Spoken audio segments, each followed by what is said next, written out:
and many thanks for joining us on the program. I am Imonia Marere. The Revenue Mobilization, Allocation and Fiscal Commission is once again stirring national attention with its plan to review Nigeria's revenue allocation formula. At the heart of the matter lies the age-old question of how best to share the nation's wealth between the federal, state, and local governments in a way that promotes equity, efficiency, and development. Since the current formula was last reviewed in 1992, demands for restructuring and fiscal federalism have only grown louder, with many sub-national governments arguing that the existing arrangement is outdated and lopsided in favor of the center. This new review process therefore raises critical questions. Should more resources be devolved to the states and local governments who are closer to the people and the challenges of service delivery? Or does the federal government still need a larger share to shoulder national responsibilities such as security, infrastructure, and debt servicing? Now, beyond the percentages, there are broader implications for governance, accountability, and the sustainability of Nigeria's federal system. And closely related to this is the debate over pay and privileges in Nigeria's public service. The Revenue Mobilization, Allocation and Fiscal Commission has unveiled a plan to review and raise the salaries of political office holders across the Federation. The Commission argues that the move is long overdue, citing economic realities, inflationary pressures, and the need to align remuneration with current cost of living standards. But the announcement has stirred a wave of controversy. Many Nigerians are questioning the timing of such a proposal in a country that is still grappling with high unemployment, rising poverty, and a struggling economy, as well as a growing demand for fiscal discipline. For critics, the review looks like a reward for political elites at the expense of ordinary citizens who are yet to see corresponding improvements in public services, workers' wages, or social safety nets. So we ask, should political leaders be the priority in a salary review when labor unions are still pressing for a living wage for workers? How will this affect Nigeria's already bloated cost of governance? And what message does this send about leadership priorities in a country struggling with debt and underdevelopment? Now, let's put this on record. On this program, we strive to give voice to all sides of a conversation. But it has become a most difficult task to get public officials, especially federal government officials, to speak to issues.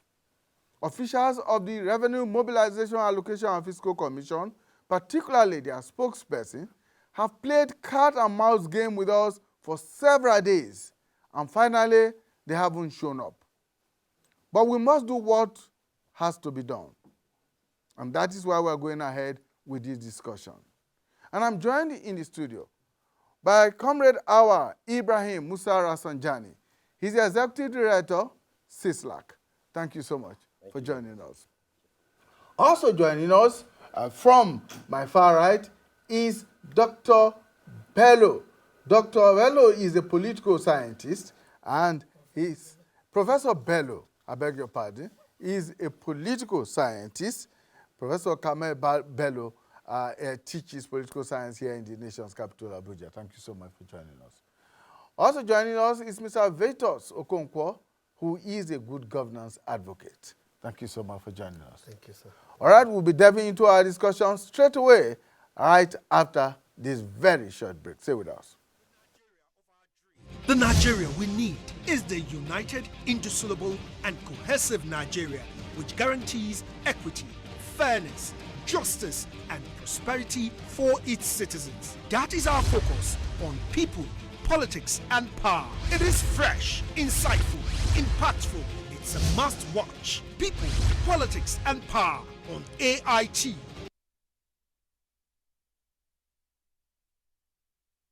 All right, thank you so much for staying with us. People, politics, and power. And we're looking at Nigeria's revenue sharing formula. And of course, we will also delve into the whole debate about having to raise the salaries of public office holders. Right. Comrade Rasanjani, let's begin this way. Do you think that the current revenue allocation formula promotes fairness and equity? That formula, as far as we know, is dates as far back as 1992. Thank you very much, and good afternoon, viewers. It's very clear that Nigerians have been agitating and demanding for review of revenue sharing formula in Nigeria. In 2014, during the national conference, the conference canvas reviewed for revenue sharing in this country. This is because of the fact that over the years, the revenue sharing has not been really equitable, and it has not been fair, particularly looking at the fact that there has not been much measure taken in both local government and the state to ensure more transparency and accountable spending of even the existing revenue that is going to the state and local government. So much money has been going into the state and local government with really little to show to the people in the state, because there is no accountability mechanism, and sometimes there is too much laziness even among the state and local government to have a creative ways to generate revenue that can even complement what they get from the center. So there's always been this absolute dependence from the federal government. People just wait for every month to come so that they collect this money, and then they go back and start doing what they know best, which is not necessarily in the interest of the people. So definitely, we felt that there's need to ensure that we first advocate for the equitable and fairness in terms of this, revenue sharing, especially looking at the states that this revenue, or rather this, resources, are coming, and they have nothing to show, really to it. So we are of the opinion that the host community of our resources must actually be given proper consideration in terms of this sharing. And also, social sector, must also be given considerable consideration when it comes to revenue sharing. So at the national conference during the 2014 conference, which I was, opting to be in that conference, the delegate, they resolve, and the conference canvass a reversal of the existing revenue sharing formula. For example, the conference suggests that we should have 42.5% for the federal, for the state 35%, for the local government 22.5% as against the current existing sharing formula. However, we also put a caveat because we don't understand why federal government should be the one to go and be building primary schools in local government in the state. We don't understand why federal government should be the one to go and be doing market.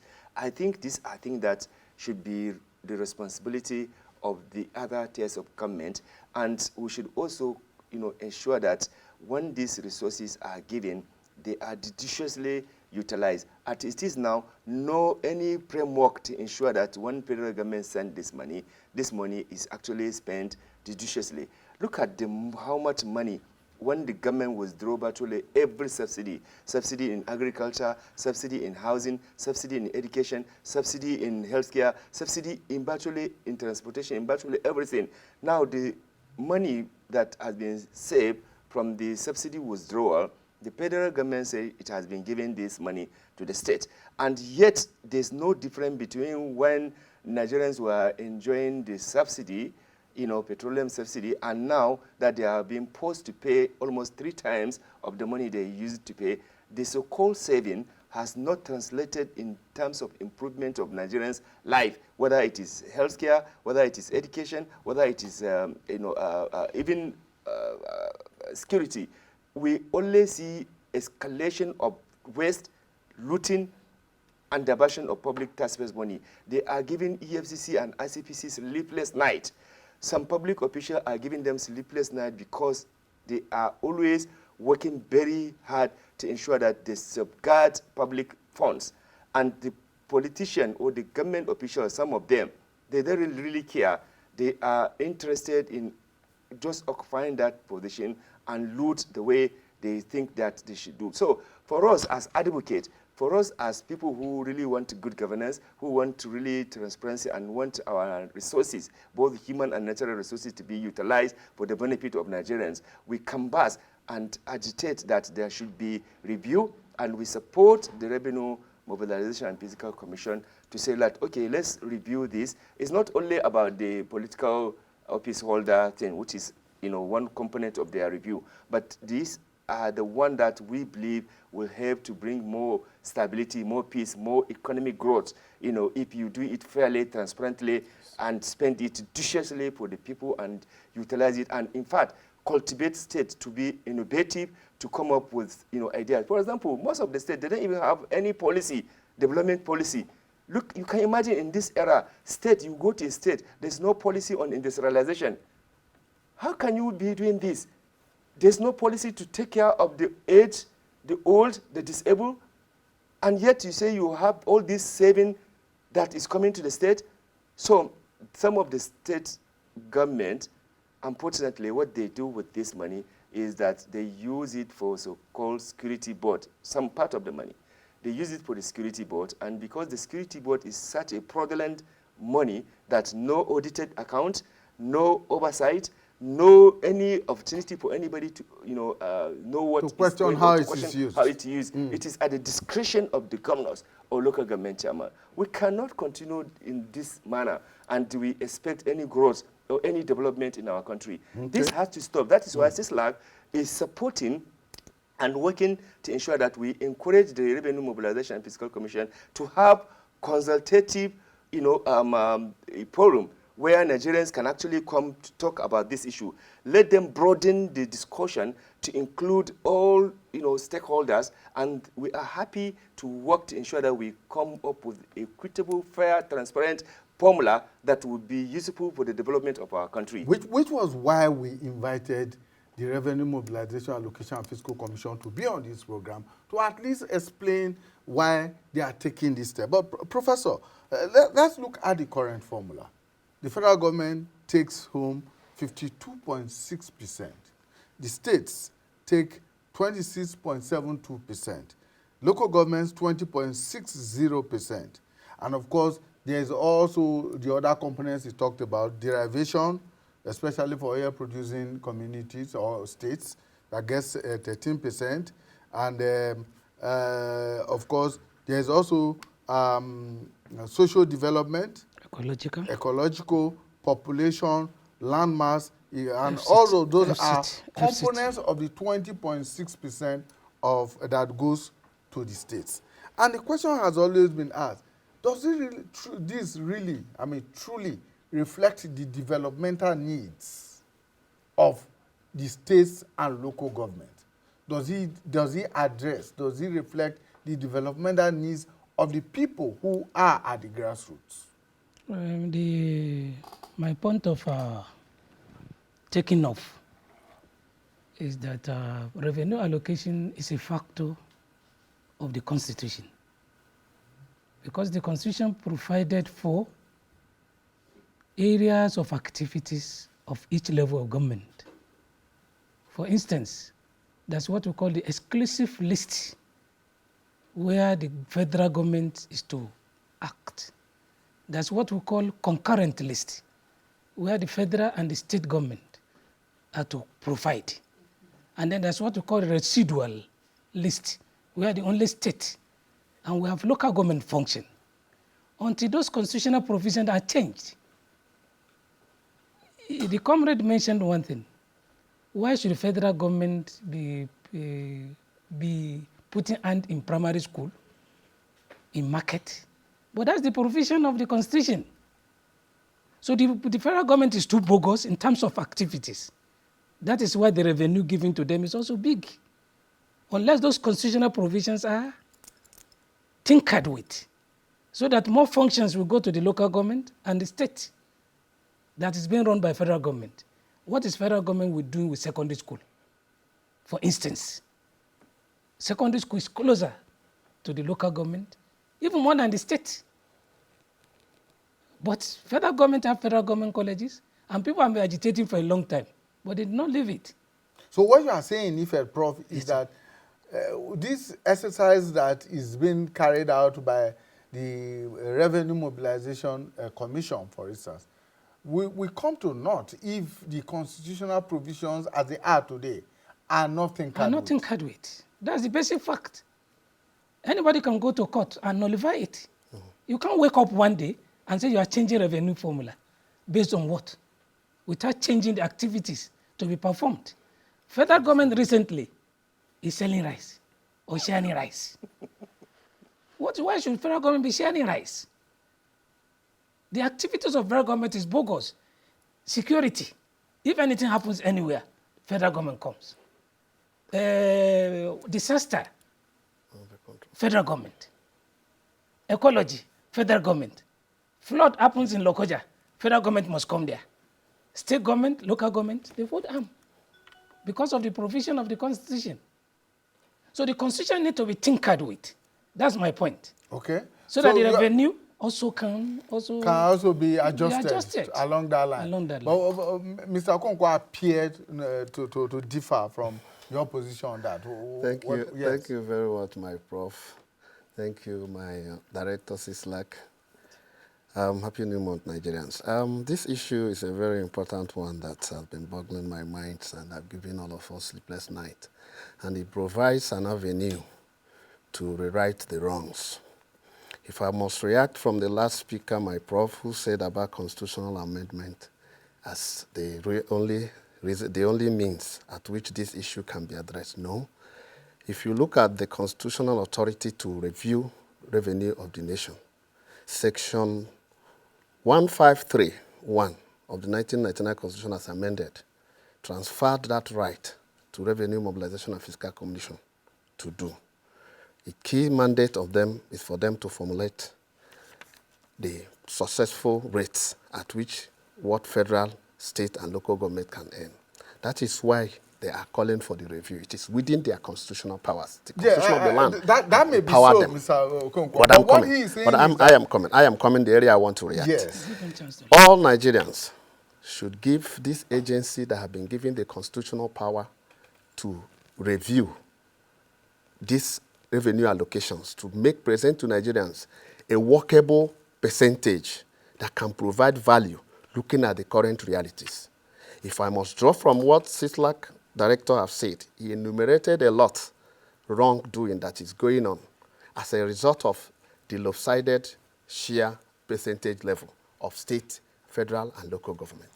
If you look at the situation that the federal government takes 52.6%, and if you look at the task of governance around the federal government and the task of governance to the welfare of Nigerian people from the state to the local government, you see that the majority of Nigerians, millions of Nigerians, concentrate at the local government and the states. So if anything good is to be shared on the table, which targets to develop the people, develop the communities, develop the states, there must be a sharing formula that translates more revenue to the states and the local government because they are the nearest to the people. Just a moment. What Prof, with the argument Prof has put out is that there must also be a corresponding devolution of responsibilities to these levels of government in order for them to have a larger share of the national cake. Information, sir. Already, when you look at the constitution of the 3 tiers of government, tasks and responsibilities of these tiers of government are already known. If you look at the The states have the constitutional right to govern the state, provide state roads, provide security in the state, provide all that the constitution have made provisions for. The local government have a big task. If you look at our local government system today, the local government is completely in comatose. No local roads, no local market, no local security, no sign of government presence in most of the local government. Except the extortion that they are doing in Amak now in Abuja. Thank you. Because their allocations and revenue made for this local government, I made bold to say, have not reflected in our local government. Even the states, if you look at the allocations of monies that go into the state and look at the development that is going through some state, you will find out that those monies that are allocated to state have not been judiciously used. If it has been, development that we seek and ask for would have been everywhere. In other words, they have not justified the huge amounts that have been going to those levels of government. Yes, but in as much as it does not reflect the current reality. To them. In as much as what they have been collected cannot be sincerely justified in application of those funds to the welfare of Nigerian people. But theoretically and justification of spending, most states have clearly simply justified the use of those funds. But what we are saying, in as much as this exists as an anomaly, there is need for prudency and accountability for states and for local government. There is still need to reduce the amount of revenue allocation that goes to the federal.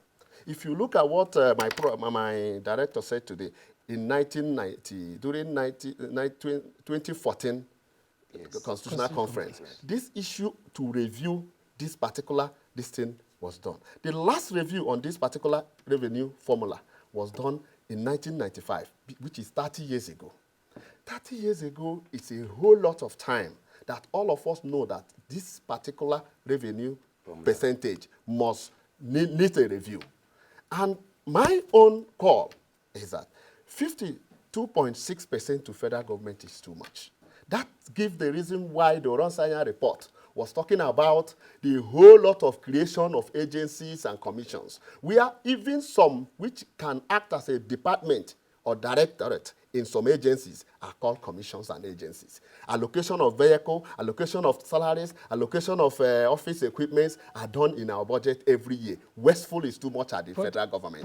When we move down from there to the state still needs more money. That is why I would advocate for, looking at the current realities, 45% should be proposed for the federal government. Between 30 to 35% to the state and 30% to the local government, with a caveat. The allocations we receive and give state and local government, even the federal before, does not have a caveat. We will advocate in the review, because in review you can introduce new things that can guide the spending.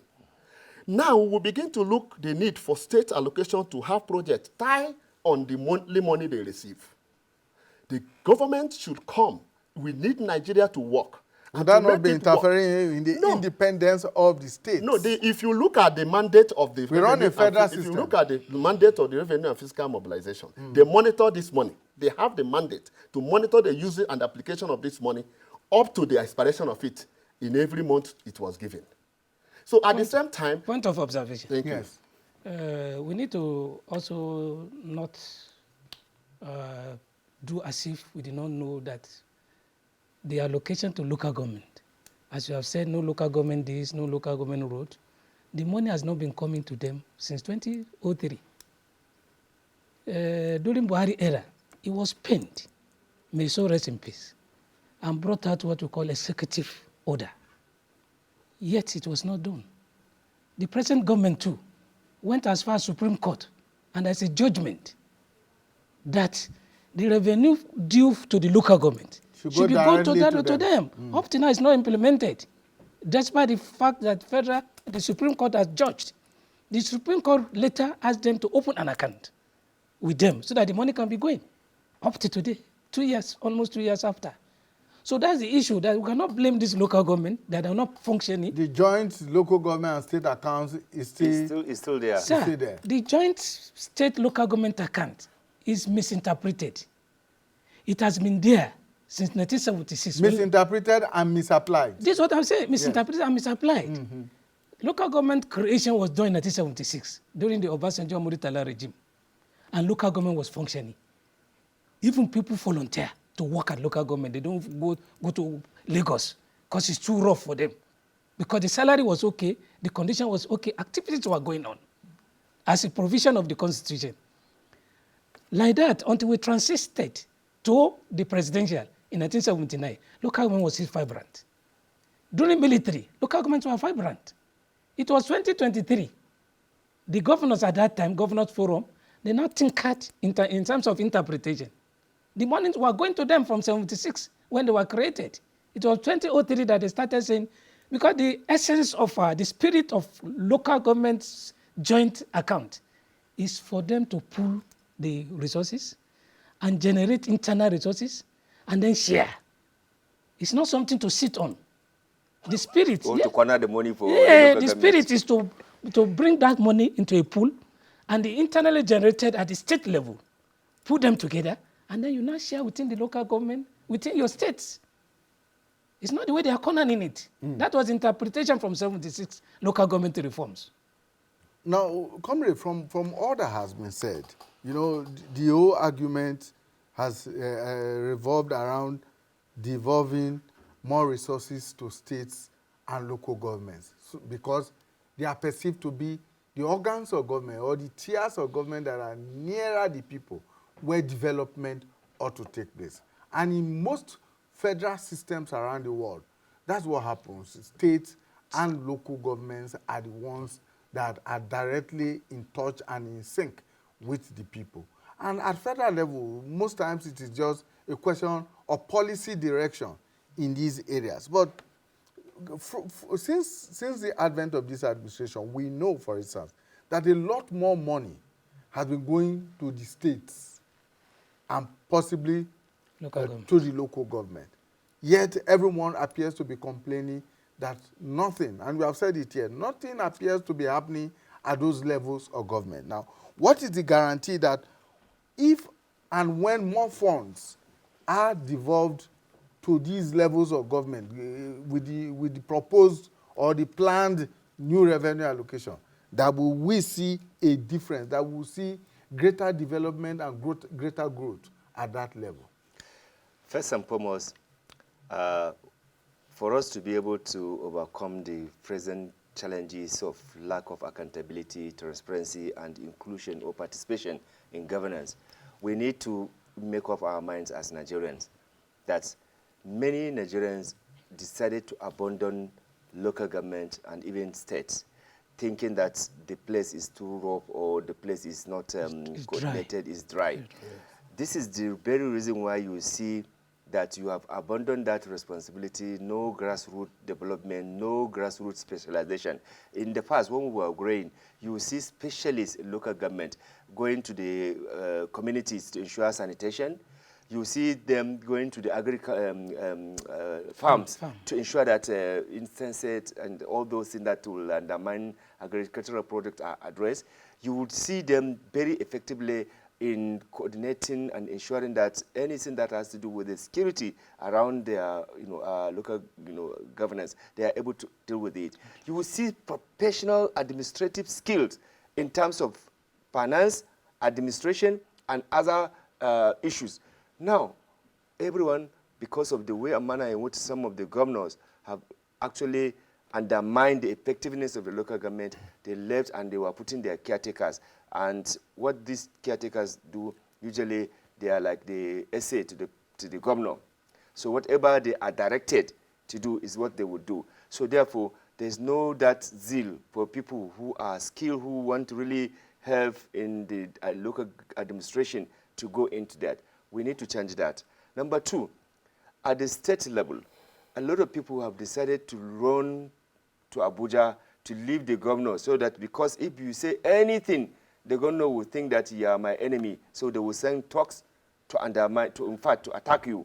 So because of this, many people who would have also helped with the states to function very well have decided to run away to Abuja to avoid, maybe some of the sitting governors, sending their talks to, attack them, But that is not a solution. You cannot run away and leave this very important governance that all of us that we are stakeholders to. I think in the constitutional review that we are going, there must be effort to review the excessive power that governors are having. They are the one who appoint, who will nominate the minister in many instances. They nominate ambassador. They appoint who they want him to be, senator, House of Reps, State Assembly, local government. Oh my God, everything. If they are more powerful than the president. That was those were the powers that the Obasanjo presidency gave to them. So unfortunately, Obasanjo has actually, created condition for these superpowers that, have been given to the governors. I am saying that if we want to change things, we need to address some of these, issues. And very important, the Constitution needs to be amended to address so many gaps and lapses that we have in our governance. Otherwise, we will just be lamenting nothing fundamentally is going to change, because some of the issues you have to do constitutional amendment to change them. Like even the autonomy granted by the Supreme Court. If you do not amend the Constitution to be in tandem with the Supreme Court judgment, we will still be, because the governors are still have the power to legislate for the local government, And if those contradictions, in the Constitution are not addressed, you will just be giving with this hand and then someone will take with this hand. So, like Prof said, there are certain things that if we want to succeed in even this exercise, Revenue Mobilization and Fiscal Commission must also canvass or work, even though they have their mandate that is very clear, but they have to work in synergy with the fact that we need to address some certain constitutional provision for us to have equitable and fair revenue sharing, because some of those roles are given to another tiers of government, and you can't just simply, remove them without addressing the constitutional provision that empowers them to do that. So I am saying that we have had several constitutional amendments since 1999. Nigerians are even sick and tired because a lot of recommendations that will have helped to address all these gaps, all these problems, have been provided with the Obasanjo National Conference. You remember our National Political Conference report. Civil society spent day and night working to ensure that they gather views of the grassroots to reflect on that. And during the National Conference report, in fact, even during Abacha, you remember the Abacha National Conference, those recommendations are still valid and they are still relevant. Why is it that we are throwing everything to dustbin? Look, when we finished the National Conference, we put this report into 3 parts. One that has to do with the constitutional amendment, one that has to do with just bill, one that has to do with the policy within the power of the president. Yeah. Did they look at that? Even the government that set up that conference, they run away from it. Now, of course, Tinubu and co., they are not even interested in that one. Have you heard them talking about any restructuring? That word, restructuring, or Sovereign National Conference, are you hearing it now? You don't hear it because some of them, they think that they are in power now, so there's no need to talk about those issues that we all consider to be very important and relevant. So we are saying that, and Nigerian people are saying that, since 1999, under the Citizen Forum for Constitutional Reform, CFCR, we've done a lot of grassroots discussion, mobilization to reflect the yearning and aspiration of Nigerian people. At state level, the same thing. At zonal level, the same thing. At national level, the same thing. Yet, these people have become adamant. So every time, National Assembly will have to budget billions to go and do what they call constitutional amendment consultation. What are you consulting? All this recommendation, all the issue, if you are honest and sincere, are there. Do you even need those jamborees to address some of those things? Even if you are doing piecemeal constitutional amendment, you will have by now, from 1999 to date, you will have addressed those contentious issues that is attacking.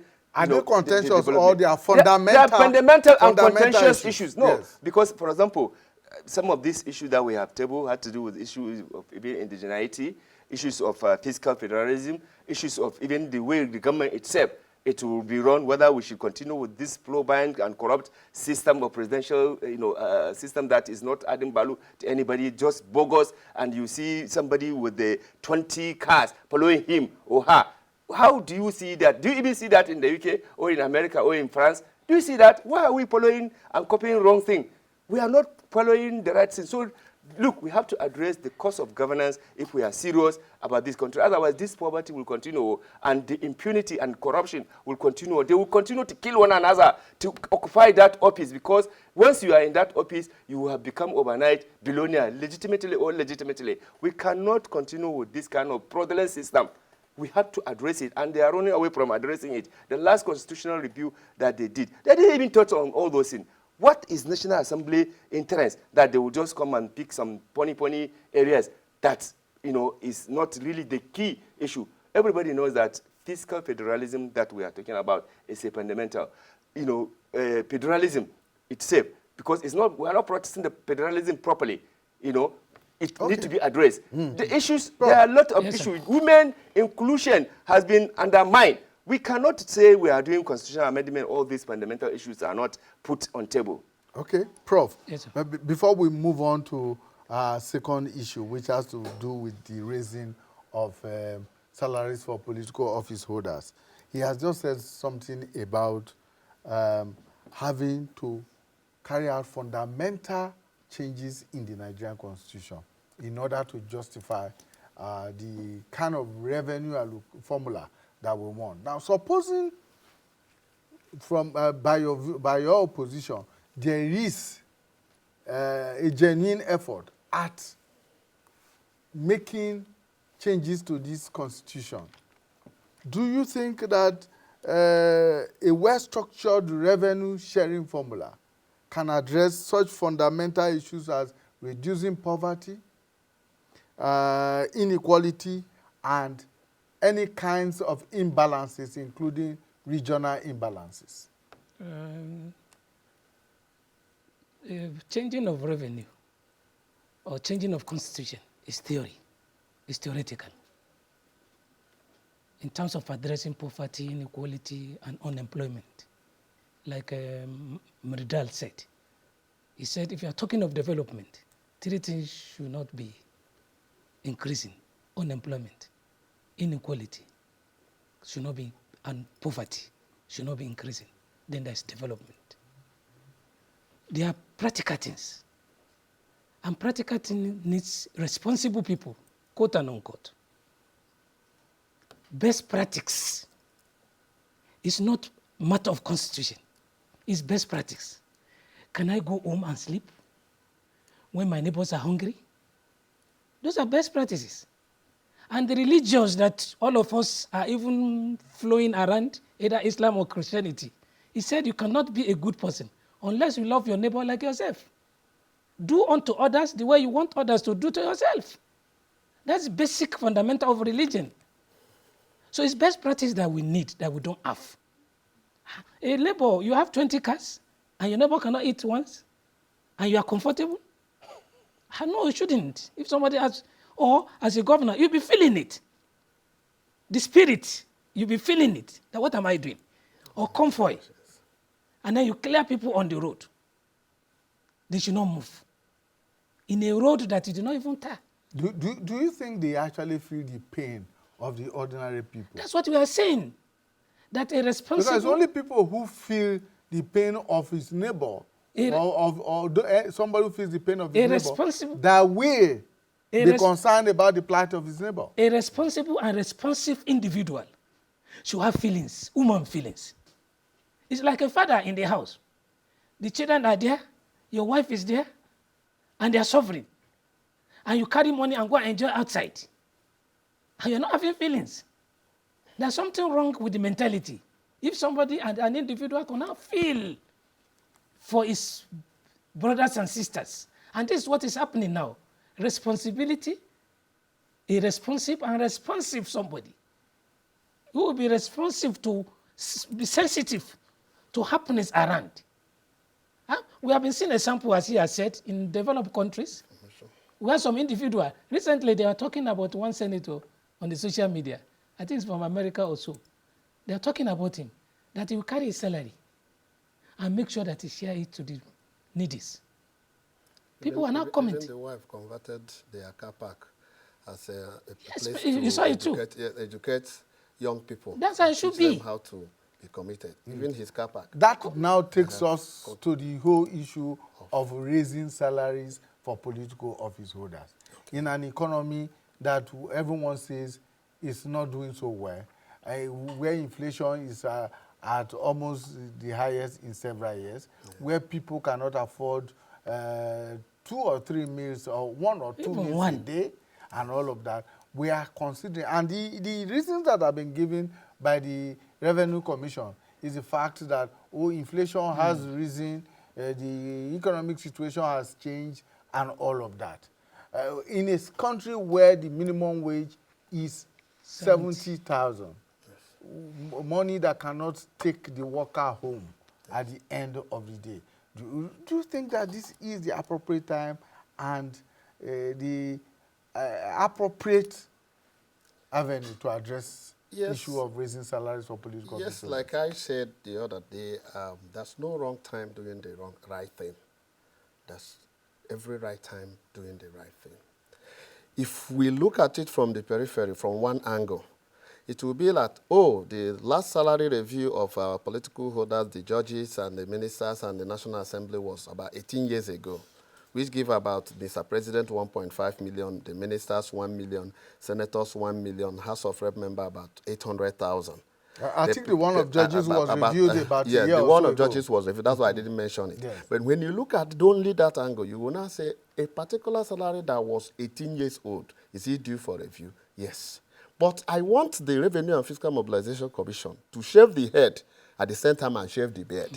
There is a huge allegations and claim that these offices, Office of the President, Minister, and thereabout, have a whole lot of lagees and the allowances. They are not that allegations. they are- I mean, the that allowances of these our are the lawmakers allowances, are both, open to not everyone only the to lawmakers, look at. the Office of the President, the Office of the Ministers, and so on, that they have a whole lot of lagees that they are enjoying now. We want them to come clean.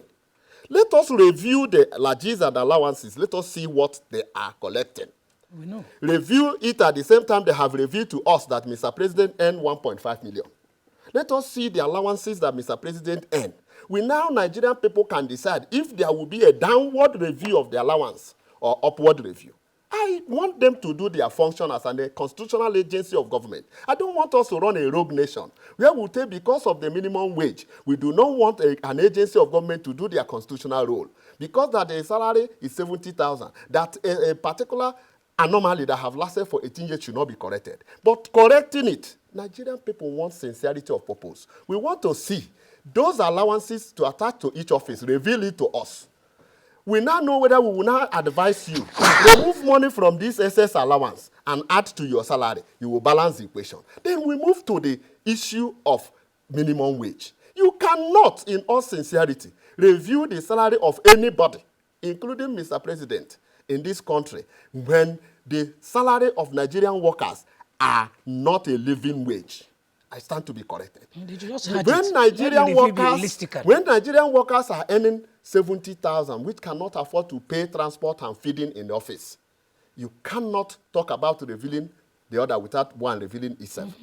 Now, realistically. as we want to review, which is important, let us also review the fact that 70,000 naira is not a living wage. Yes. That is why today I am happy, and I want to call all Nigerians and all our governors to emulate what is happening in Imo State and Ebonyi State, where the governor of Imo State, the distinguished Senator Hope Uzodimma, came out on his own, looking at the mood of his state and the suffering of the Imo State workers, and come out and say that the minimum wage of Imo State will be 104,000. And let us call it like Hope Uzodimma renewed hope wage formula. Let other states in Nigeria, let us know what is your allocation per month. If Hope Uzodimma receives 1 billion and he is paying workers 104,000, those states like Rivers State, Bayelsa State, Delta State, Lagos State, Kano State, that receive more, Akwa Ibom State, that receive more, times 3 of what Imo receive, you are to pay your workers by the Hope Uzodimma renewed hope wage sharing formula. You are to pay 360,000, based on the fact that if you look at the allocation of Imo State, times it with the one River State collect, it is up to in 3 folds. So we expect those governors to be bold, to love their people. if Hope Uzodinma can do, if Winfuru, Governor Winfuru of Ebonyi State, can look at the tiny revenue of Ebonyi State, and he looked at the suffering of Ebonyi people and said, I am raising the salary of their workers to 90,000. Let us not only call other governors to do the same thing, but do the same thing in the quota sharing my own proposed formula. Hope Uzodinma renewed Hope wage formula, which all the governors should be touched to do the same thing in the same magnitude and percentage that reflect what you collect. If we do so, the issue of wages we are here arguing will solve itself. Just let our governors, they are hearing me now, let them act like leaders who have conscience for their people. Let them act like leaders who want a change. Let them act like leaders who, as all the APC governors, if your chairman of APC Governors Forum have led this journey of change, we expect all of you to key in the same magnitude. Not because he has done 104 that you come and do 104. No, we will look at the allocation of Imo State. Let every state review according to what you receive. Okay. There all right. we solve a whole lot Mr. of Konkwo, issues for all of us. so that we can save some time, comrade, what impact do you think that this planned review would have on public trust and on political institutions and public office holders generally? Well, first and foremost, I want to sympathize with the Revenue and Mobilization Fiscal Commission for, carrying out a tax that is giving them headache now because of the limitation they have that they cannot review workers' salary because it's not under their own mandate. So therefore, Nigerians are bashing them, not knowing that they are not responsible for reviewing the salary of Nigerian workers. They used to be until they took away that mandate. So I think... So which agency of government is doing that? The Salaries and Wages Commission? Of course, the Salaries and Wages Commission, the Ministry of Labor and Productivity are responsible for all this, But the truth is that, you see, if we really want to, like you mentioned, the trust, and we want to really, have public support in this country, yes, I recognize and appreciate their limitation, that they cannot do what is not their power or their mandate. But at the same time, government should also listen to this issue side by side. Whichever government agency that is responsible for addressing this unfair and dignified, labor wages in Nigeria, they should work toward ensuring that they address this. Secondly, I know the Governors Forum chair, I think the Kwara State Governor, I think he appears to be someone who is a listening person. I think, in my opinion, we need to talk to him to see how he can talk to his fellow governors, because I am prefer, for example, to, ensure that we advocate to the Governors Forum, leadership, to ensure that these feelings of Nigerians, they actually communicate to them, because if they pretend not to know it, let their, forum and their leadership, at least tell them that, look, things are not okay. Well, assuming they don't know. But let us work through the Governors Forum leadership to at least advocate for these governors, like you said, the Hope Uzodinma has done, and which, in my opinion, really, Akwa Ibom collects like 7 times of Imo, or even Zamfara, or this, the Akwa Ibom, Delta, Rivers, Bayelsa, if you look at the money they collect, they are like 7 times of, all the northern states. Yes. I mean, in Nigeria, for example, except maybe perhaps Kano, Otherwise, all the states in the southeast, all the states in the north, those states, they collect like between 5 to 7 times of what they collect. But when you look at the development there, you will have seen that there's something is wrong.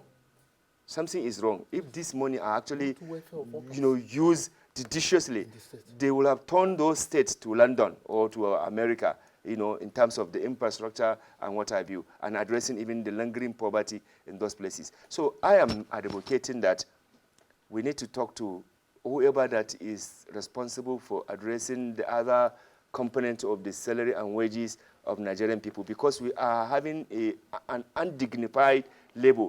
What we are experiencing in Nigeria is lack of, integrity and dignity in the labor in Nigeria. That is why so many people don't want to work in government, because if you work in the government, you will earn this meager thing. Before, when we came to Abuja, workers are given houses. Is it not so? Now, government has accommodation. Pre-accommodation. They have pre-accommodation. 30 years when we are in this Abuja, pre-accommodation. Now, what you have extortionists in the name of AMAC. So this constitutional amendment, CISLAC is promoting and proposing there must be review of the AMAC, Abuja Municipal Area Council, Act, because what they do now is outright extortion, and in many instances committing nuisance. But to many people, local governments do the same. Yeah, no, across the I'm talking country. about Abuja, because Abuja is a federal city. We cannot allow thugs to be running the place. So we need to do constitutional amendment to address what we see some of these thugs are doing. They stop you as a vehicle, when you are driving. They come to your house to lock your house. They come to the restaurant to extortion. Come on. That's what they are doing, and it has to change, because this is federal capital, and we cannot allow thugs to be running our city. So we must advocate for the amendment of this. Wherever they are sending the money, Nigerians are not seeing what these guys are collecting in Abuja. Which road are they fixing? Which hospital are they supporting? Which market are they, this? But go and see. They have put all thugs. I think some thugs from Lagos have invaded Abuja, what they were doing in Lagos, harassing people to collect money, that there's no accountability for the money. That is what they are doing to motorists, to restaurants, to car owners, to everybody, to businesses. They are crippling businesses because they want to collect money. One day you will see AMAC, you will see Abuja Municipal Tax Force. You will see about 7 different kind of people coming to collect money. In fact, I went to one restaurant. The woman started crying. She said she borrowed money to do. There's no even market. People don't even come to buy, and they are coming with all sorts of charges. They say they will take her to court. Look, we need to do something. If the minister of Abuja, is not hearing, let him know that there's problem in FCT. And you need to do something about it. All right, Prof, our time is up very quickly, in 1.5 minutes. I like to, if salary review for political office holders must hold, what are the kind of guarantees, the safeguards or performance measures that should be put in place to ensure that there is value for money? I think the Revenue Mobilization Commission has said it, and that's what is in every labor agreement with government. Where there's inflation, salary must increase. It's a basic agreement between labor and government and employer. So they made a point. But as he has said, those who are responsible for the public service salary should do same. There's inflation. The quantum of money now is just big. In terms of value, it's nothing. Within the last 2 years and now, inflation has risen more than 5 times. That is basic fact. And every salary is a factor of inflation. Yes. If there's inflation, increase the salary. And again, we have observed in the recent times, looking at when Salary and Wages Commission and government and labor want to negotiate this wage, everything will still fall back to the governors, like my director was saying. You will find out that we need these governors to feel for your people. Okay. Feel for your workers. All right. Because even if government come out to say, let the wage be X, Y, Z, some governors will come back that they cannot pay, that they do not have the money. In fact, some have not been able to pay 70,000. Now that we have seen governors revealing up to 30,000 improvement in what was the government rate, like in the case of Imo. Let all Nigerians, let all advocacy go towards that route. Let all our governors listen to what good one have done. All of you should key in. Okay. Do it in the same percentage and in the same manner. For the welfare of the workers. Mr. Okonkwo, let's leave it at that. Our time is up. We must go. Thank you so much. Thank you. The point has been clearly made. Mr. Vitus Okonkwo is a good governance advocate. Thank you so much for joining us. Professor Kama Bello is a political scientist. Thank you so much for your time. And of course, Comrade Awa Ibrahim Musa Raswanjani is the Executive Director, CISLAC. Thank you so much for coming on the program. Well, that's our program for today. Thank you so much for investing your time with us. We'll see you again when we bring you another very topical issue on people, politics, and power. Bye for now.